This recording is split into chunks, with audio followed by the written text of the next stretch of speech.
Cricket से जुड़ी तमाम खबरें, वर्ल्ड रिकॉर्ड, आईसीसी रैंकिंग और आने वाली सीरीज के शेड्यूल से बाखबर रहने के लिए सब्सक्राइब करें बी ऑफिशियल चैनल को और दबाएं बेल के बटन को ताकि आप हमारी लेटेस्ट वीडियो सबसे पहले देख सकें। शुक्रिया।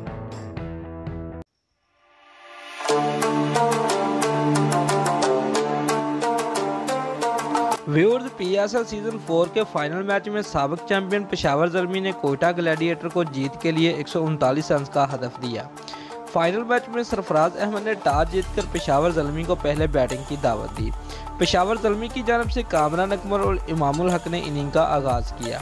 इमामुल हक 3 रन बनाकर मोहम्मद हसनैन की गेंद पर जोरदार शॉट खेलने की कोशिश में कैच आउट हो गए। कामरान अकमल ने स्पिनर मोहम्मद नवाज पर अटैक किया, ताहम रन रेट तेज करने की कोशिश में 21 रन बनाकर नवाज की गेंद पर बोल्ड हो गए। व्यूअर्स, शुएब मकसूद भी 20 रन बनाकर ब्रावो को छक्का लगाने की कोशिश में बाउंड्री पर जकड़े गए। उमर अमीन ने 38 रन की उम्दा इनिंग खेलकर टीम को सहारा दिया, जिसके बाद वो हसनैन की दूसरी विकेट बन गए। नबी गुल भी कुछ खास न कर सके और 9 रन बनाकर फवाद अहमद की पहली विकेट बने।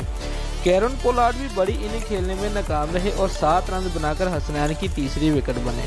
वहाब रियाज 12 रन बनाकर रन आउट हो गए। दोनों टीमों में कोई तब्दीली नहीं की गई थी। व्यूअर्स, सरफराज अहमद ने कहा कि पाकिस्तान पुरअमन मुल्क है और यहाँ के लोग क्रिकेट से बहुत मोहब्बत करते हैं। मुदाहों का शुक्रगुजार हूँ कि वो ग्राउंड में आए और सपोर्ट किया। सरफराज का कहना था कि कोशिश होगी कि जल्द अज जल्द ज़ल्मी की विकेटें हासिल करें। व्यूअर्स, जब ज़ल्मी की विकेटें जल्द गिरेगी तो ग्राउंड में मौजूद लड़कियाँ रो पड़ी। दोस्तों, अगर आपको हमारी ये वीडियो पसंद आई है तो लाइक और कमेंट लाजमी करें और हमारे चैनल को सब्सक्राइब करना मत भूलिए। शुक्रिया।